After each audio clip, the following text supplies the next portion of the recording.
Join me as I dive into the Bible and challenge myself to uncover the lessons Mayor Adams can learn about political corruption. When we think about politics, we often think about power, influence, and the ways in which our leaders shape our societies. But what about the darker side of politics and corruption? From backroom deals to embezzlement corruption can have a devastating effect on communities and individuals alike.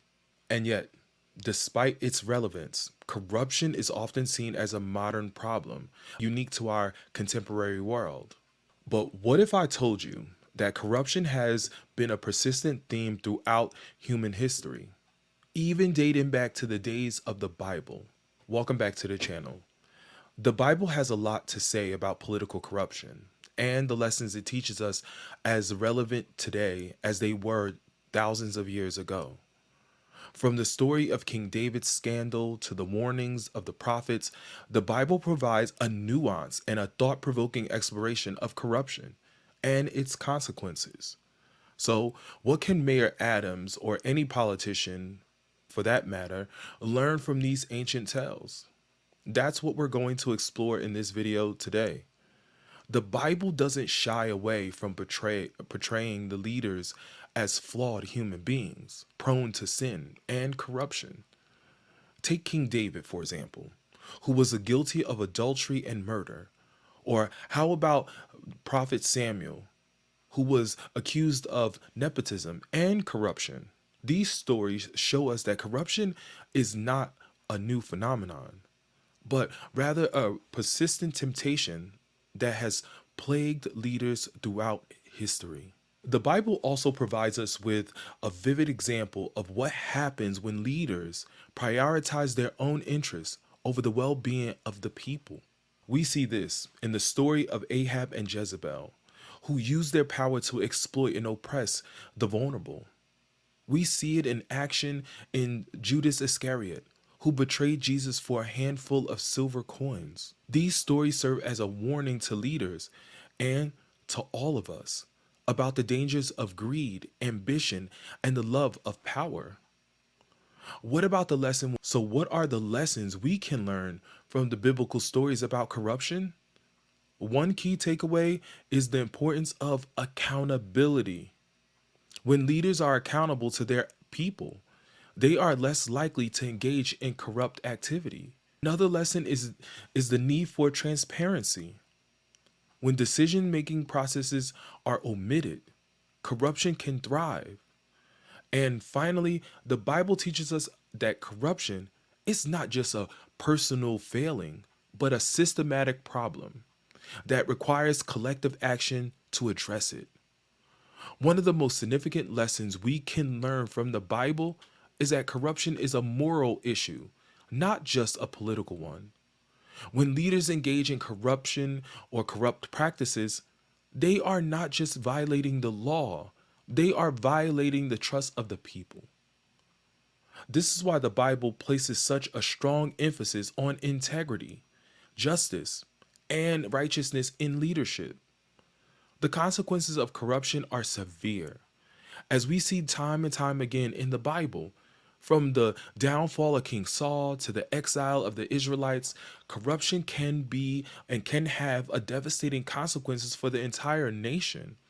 And yet, despite these warnings, corruption remains a persistent problem in modern politics. One of the reasons corruption persists is because it is often justified as means to an end.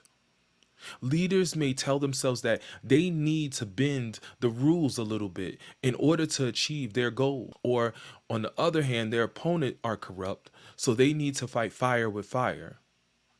But the Bible teaches us that the ends do not justify the means. The corruption is always wrong, regardless of the circumstances. Another reason corruption persists is because it is often hidden from view. Leaders may use their power to cover up their corrupt practices or to silence those who speak out against them. But the Bible teaches us that corruption will always be exposed in the end, that God sees all and will one day judge us for our actions. So, what can Mayor Adams learn from these biblical lessons about corruption? Well, the one key takeaway is importance of leading with integrity. When leaders prioritize their integrity, they are less likely to engage in corrupt practices. Another lesson is the need for accountability. Leaders must be held accountable for their actions and must be willing to hold themselves and others accountable as well. There's no doubt that Mayor Adams can also learn from the Bible's emphasis on justice and righteousness. When leaders prioritize the well being of their people, they are less likely to engage in corrupt practices.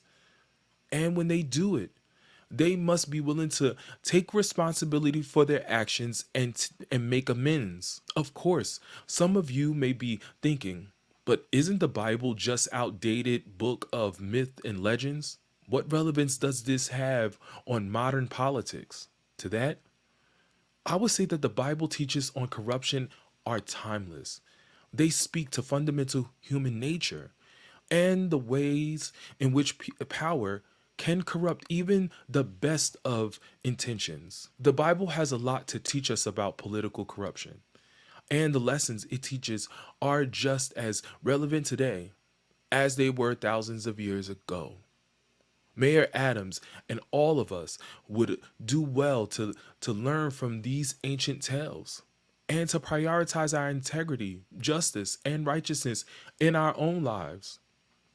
I definitely want to thank you for watching, and I would love to hear your thoughts on political corruption in the Bible in the comment section below.